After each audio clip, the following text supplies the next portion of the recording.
Thank you for joining us. My name is Jane Walters. I'm the branch manager at the West Indianapolis Branch Library, and we are speaking today with Leah Johnson, author of You Should See Me in a Crown and the upcoming novel Rise to the Stars.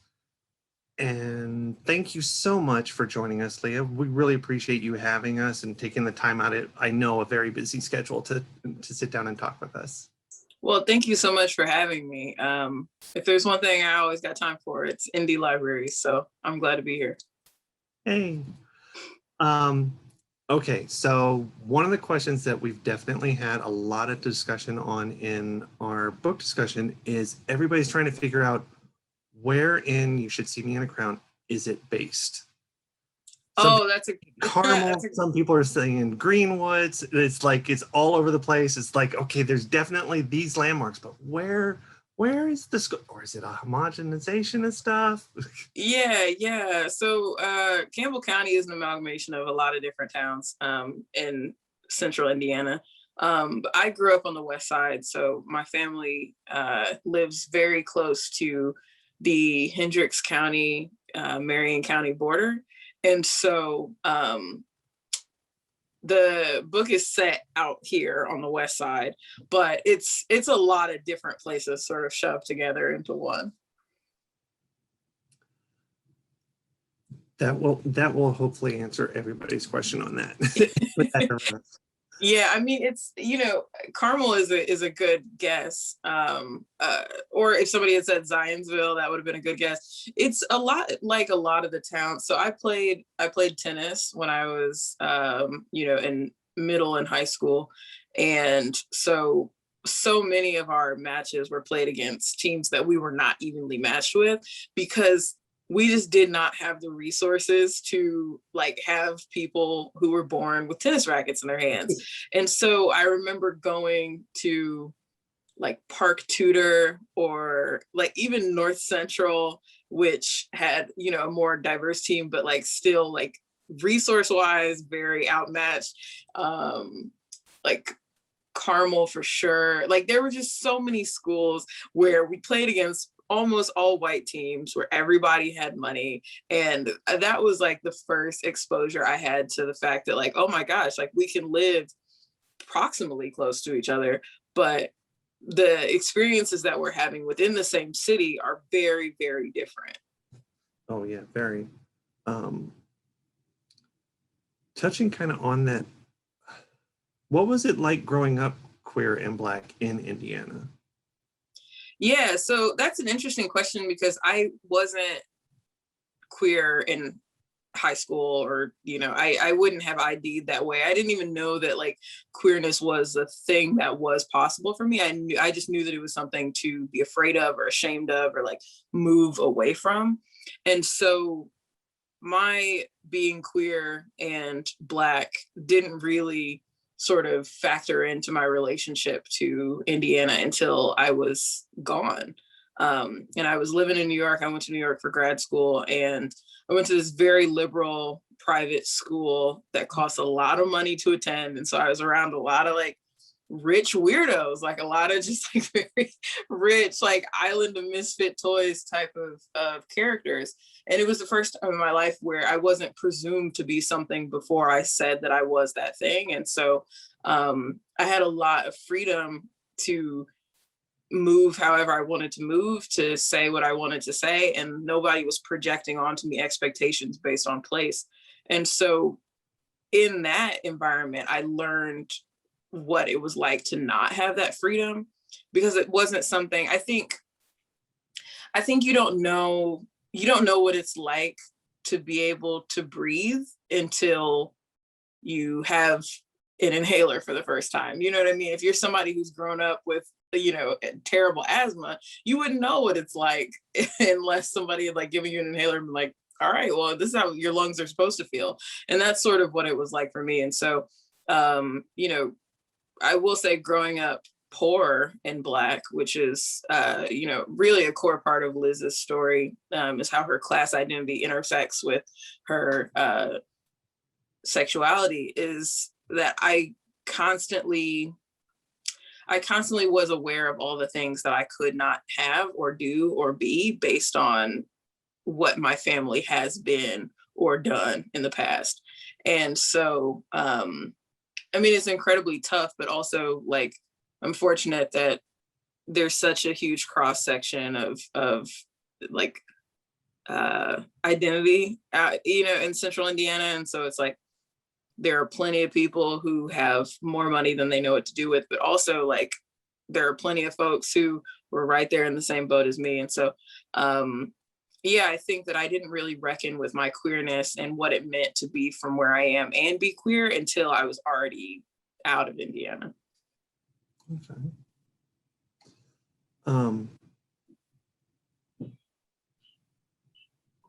When for you is a book done? Is it like when you finished writing it? Is it when like the first reader, like public reader, picks it up and reads it? Is that when, like, when for you do you consider a book to actually be done? Yeah, that's a really interesting question, because I think it's changing with every book when I consider myself to be finished with it. And to be frank, sometimes that decision just comes from exhaustion. Like, I literally don't have the energy to work on this anymore. So whatever it is what it's going to be.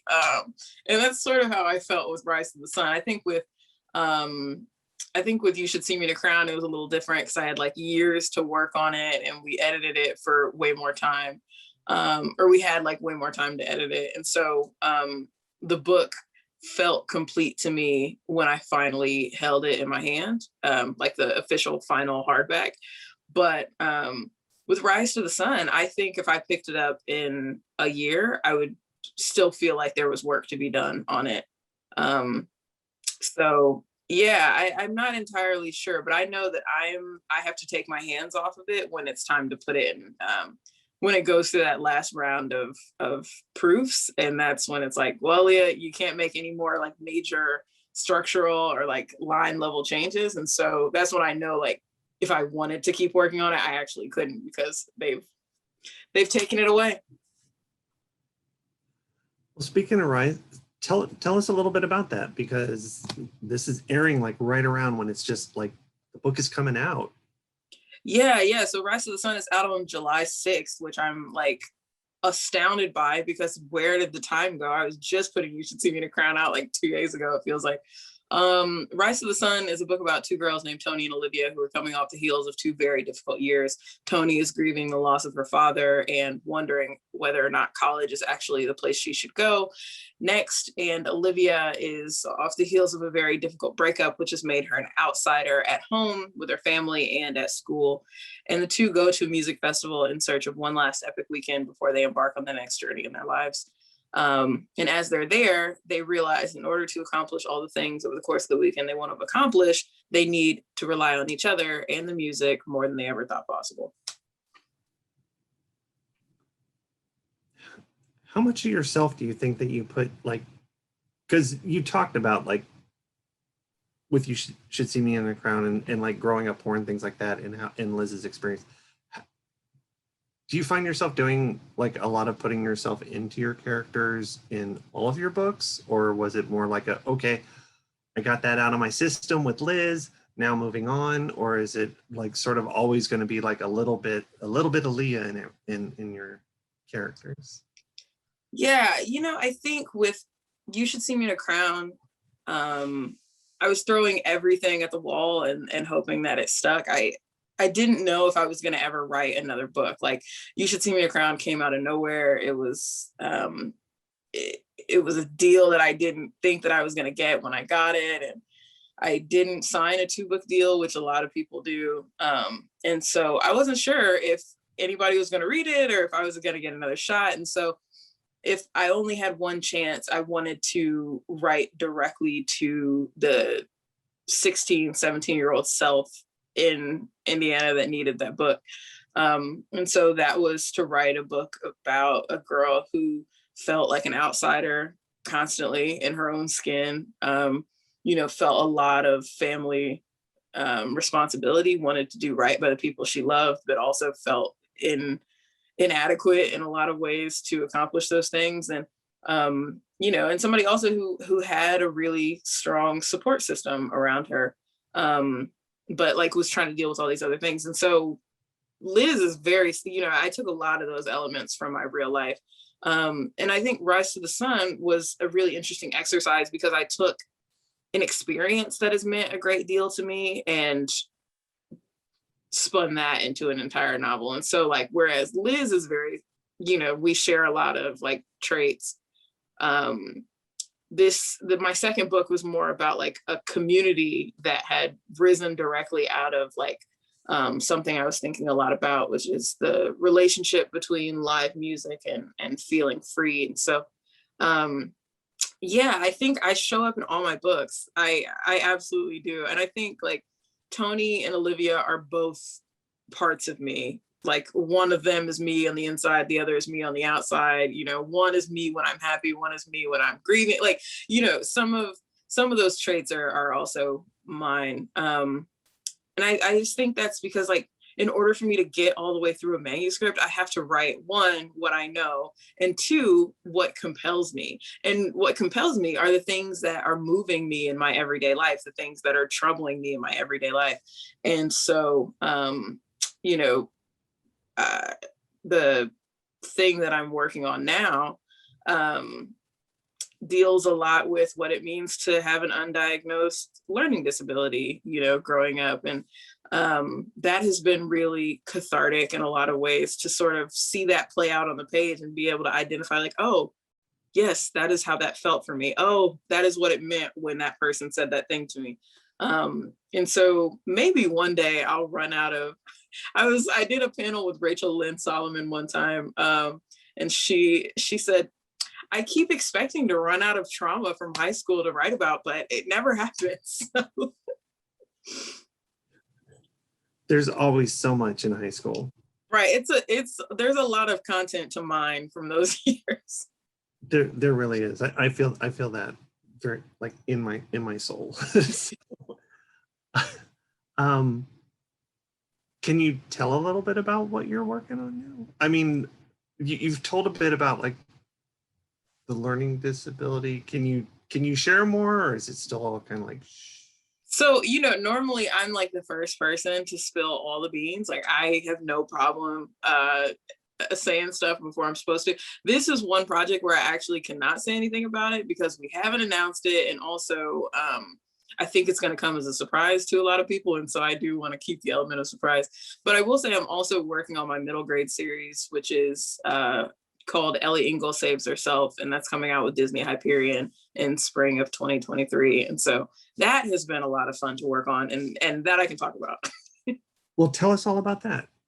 Yeah, so Ellie Ingle Saves Herself is a book about a 12-year-old girl whose biggest concern is the fact that she may have a crush on her best friend until she goes to bed one night. There's a freak earthquake in her small Indiana town, and she wakes up the next day with the power to bring things back to life with her touch. And so she then has to reckon with what it means to have an unimaginable and also unwieldy power, and how to navigate responsibility as it relates to great abilities. And so it's like about emerging queerness and literal Black girl magic and necromancy.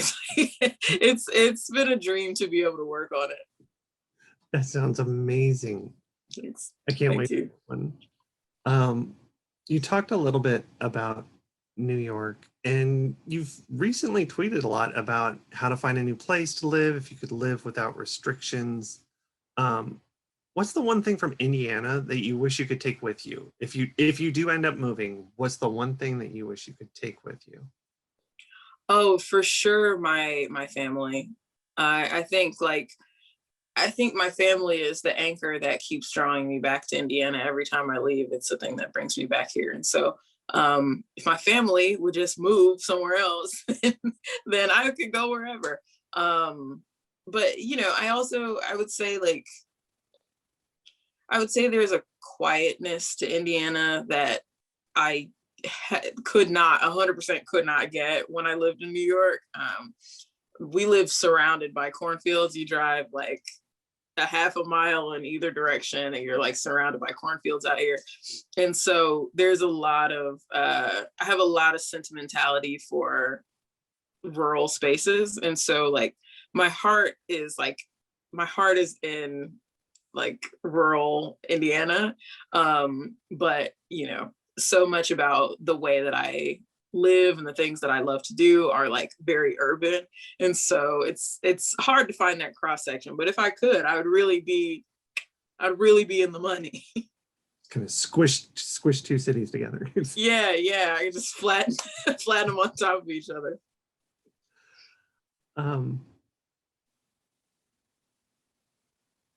One of the things that I love so much about You Should See Me in a Crowd is the fact that it takes place in Indiana, because so often it's like, oh, all the queer kids are on the East Coast and doing this, and all the queer kids are on the West Coast doing this, and that sort of thing. And I absolutely loved that. And I'm happy to hear that you're still incorporating Indiana, like even into your middle grade. And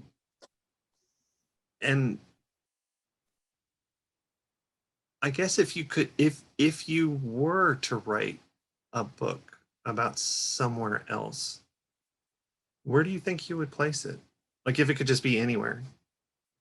Oh, it would definitely be in New York. I think like I'm incredibly unoriginal. Like all of my ideas are very much like things that I understand. And so I know the train lines in my neighborhood in Brooklyn. I know what bodega to hit if you want to get Talenti at 3 a.m. Like I know the places that I've lived. And so like those are the places I feel most comfortable setting stories. But I will say, and I really appreciate you saying that about, you know, the books being set in Indiana, because like you said, I grew up with like very coastal stories. Like all the books that I read were about white girls on the East Coast or the West Coast. They were either beach girls or they were city girls. And they were all just having the time of their life. And it felt like you could do and be anything if you lived in those places. And so, of course, like so much of being a young person is defining yourself in terms of what you are not, because the people around you, because they are this, then I must be this, because they're good at that, I must be bad at this. Then like, you know, like that's sort of how you make sense of your world. And so because the coasts were the place you went if you wanted to fall in love, you wanted to have an epic summer love story, you wanted to be queer. I mean, like, you know, it wasn't like we had a huge range of like queer narratives when I was a kid, or queer narratives that I had access to, but like even the ones I did, they certainly weren't set in small town Indiana. And so I really, when I got the chance to write a book, wanted to keep talking about the experience of being Black and queer here, because queer people are everywhere, whether you want to pay attention to them or not. Black folks are everywhere, whether you want to pay attention to them or not. Poor people are everywhere, whether you want to pay attention to it or not. And so it was just really important to me to keep doubling down on that idea. Like, even if you want to forget, we're out here and we're making it. And so, I don't know when I'm going to stop writing books about Indiana, but it doesn't seem like it's happening anytime soon. Well, that's good, because there's plenty of queer kids to write for in Indiana. Yeah. That's for sure. But also shout out to John Green. I will say, like, John Green's, you know, he wrote some books that were set in Indianapolis, which, like, as a kid was like the coolest thing. Like when I was a teenager reading The Fault in Our Stars for the first time, and they're like at the IMA or something, and I was just like, whoa, this is like incredible. Or in his last book, that is. Yeah, right. Even in his last book, it was well, not his last book, but Turtles All the Way Down, his last YA novel. He has this scene where or the kids go to like White River High School or something, and I was like, whoa, this is like this is so wild. So I still am like super enthusiastic about local shout outs when I see them in other people's work. I always love that, because then you can be like, oh, I've been to that ice cream store. Yeah. Exactly where Liz got her kiss on the step, right? That moment right there. I was just like, oh, yay. Yes. Yeah, I was like them like that height difference with like in the street and on the sidewalk, and it was just like, oh. You know what? That is like, I have been to a number of dates on Mass Ave, And it's something about it, like even if the date is a flop, it's something about Mass Ave that I just have always loved so much that it just like all from down at from all the way down to Old National down to like Basbo's or something. It's just like that whole strip is like it's like a dream, you know, you get to walk there. It's like so cool, like when you're a teenager, and I love Mass Ave. It's one of those places where you can kind of sort of get that little bit of feel of like New York. Yes, yeah. Or San Francisco, like that weird sort of meshing of the two, and be like, right.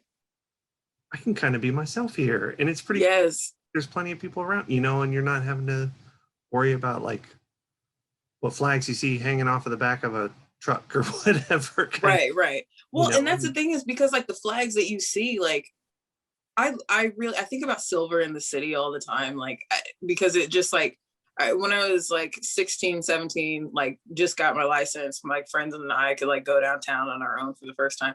And like, I just remember like they had like pride flags in the window. And that was like wild to me that was just like a thing that they did. And it was just like cool. Like like so many of the shops down on Mass Ave just like have pride flags in the window. And I really like that. Actually is like a super significant, that and Fountain Square are like super significant parts of the city for me, I think.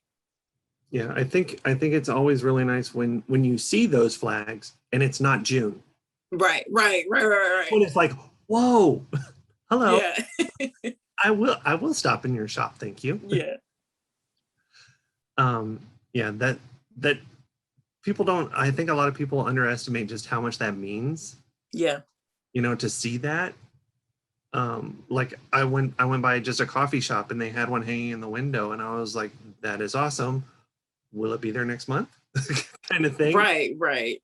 Yeah, it's tough. You know, I was thinking about, I did a Pride event recently where, you know, we were talking about like, what does Pride represent? Like, what does it mean to you? And I think in a lot of ways, most ways, Pride, capital P, has been like co-opted by corporations and, you know, institutions that are finding just new ways to pander to queer people, not necessarily like cater to them. But, you know, the flip side of that is like how strange it is to have corporations like Target, for instance, like acknowledge that we exist, like not try to like not say anything about us, not try to not market to us and just hope that we go away, but like actually say like, hey, we know you're out there, we know you're shopping at our stores, like here's a little flag. Like, is it much more than a virtue signal? No, but also like it is a virtue signal that a decade and a half ago we wouldn't have had. For sure. Oh yeah, totally. I mean, that's like the first time I saw military personnel in the Pride Parade downtown. I was just like, whoa, because I mean, with Don't Tell and everything else like that, there's so much further we still have to go, but how far we have jumped, right? It's just been phenomenal. And yeah, my hope is that we can do that across all things and not just the rainbow colors. Right. Same. You know, like one of the things that's really heartening though, when I think about progress or when I think about, you know, where queerness in the public imagination is headed.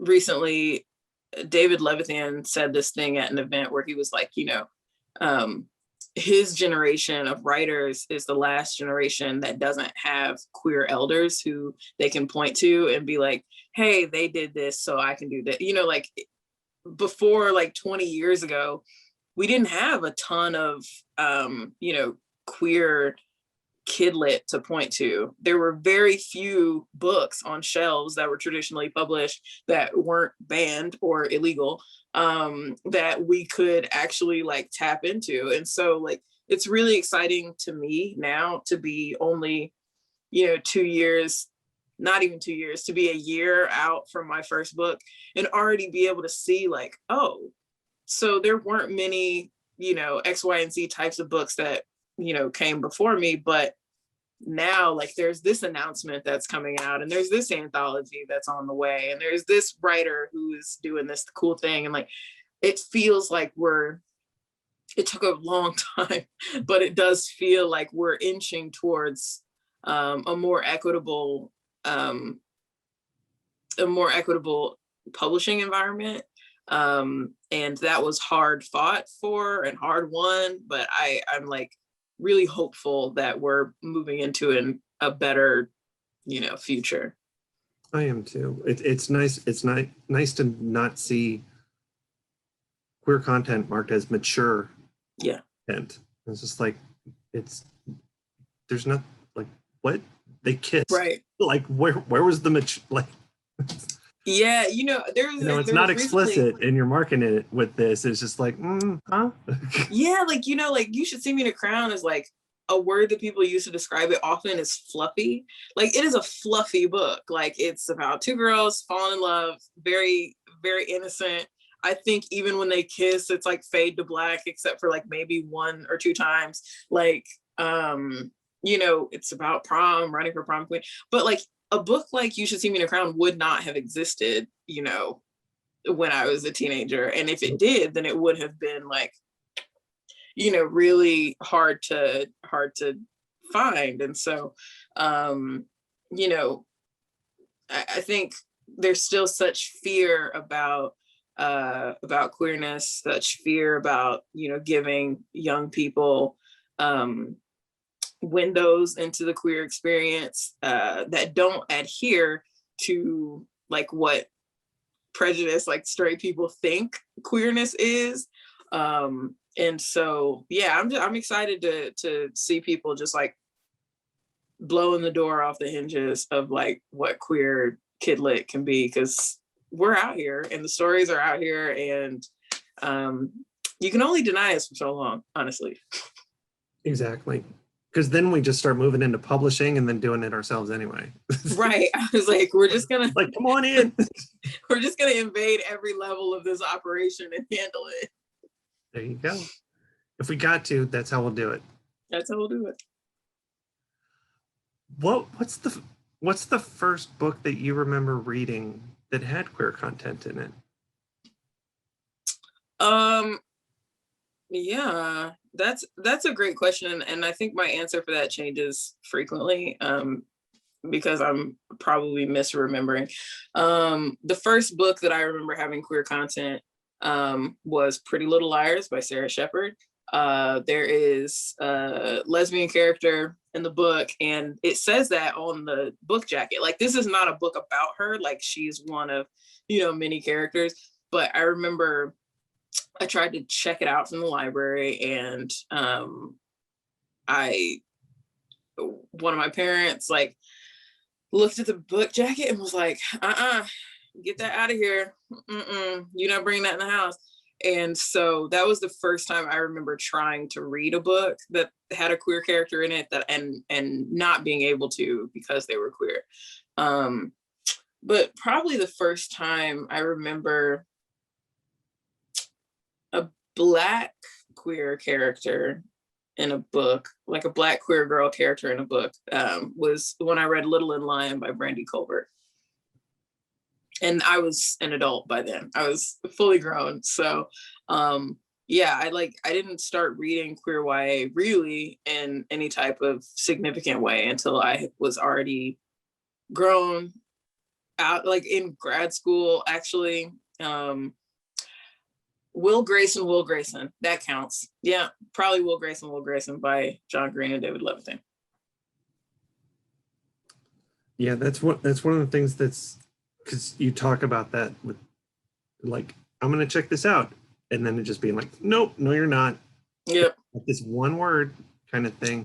And I've seen that so much with some of the kiddos that come into the library, and they're like, they'll sit there and they'll read the book in the library because there's no way that they could, they would get beat or something when they got home, get a whooping, whatever, if they walk through the door with that book.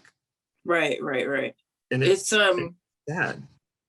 It's really tough too, because I think one thing a lot of like queer writers have to navigate is how visibly queer to make your book. I think down to the jacket copy to the cover art, like how much can you give away about how queer this book is? Because we're thinking about whether or not a kid could reasonably take a book home without getting punished, because for so many of us, that was the experience, that was something that we had to think about constantly. And so it's this really tough interplay between, you want to signal to queer teens like, hey, this is a book for you, but also I don't want people who don't need to know that this is a queer book to know that it's a queer book. And so,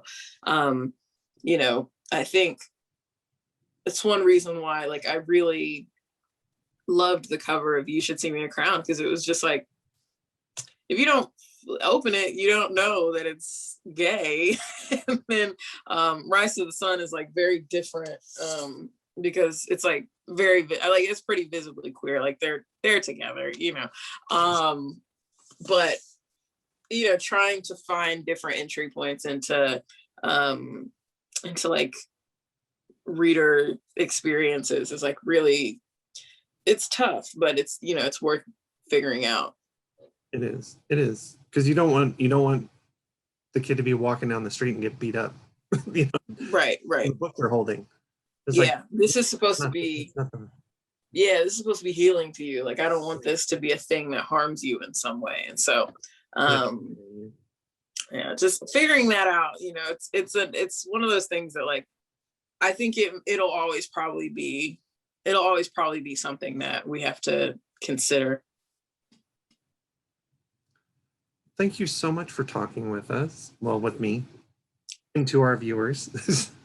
I appreciate it greatly, and I'm really looking forward to Rise to the Sun, and both the books can be checked out at the library, and we've gone fine free, which is awesome and amazing. So if books are late, you don't get a fine, and only if they come back damaged or they don't come back at all. So that's really helped a lot with things like you were saying about growing up poor. I mean, you get a certain amount of fines and then it's like, well, I can't go to the library anymore. I actually still do not have an NDPL library card, because we accrued so many fines when I was 9 years old that I never, I couldn't get another card, and we couldn't pay it off. And so I just never had a library card. Now you can get one because they waived all those fines. Great. I'm really about to come back. I'll sign you up for a card. Jane, thank you. I'll sign you up for a card and you sign my book.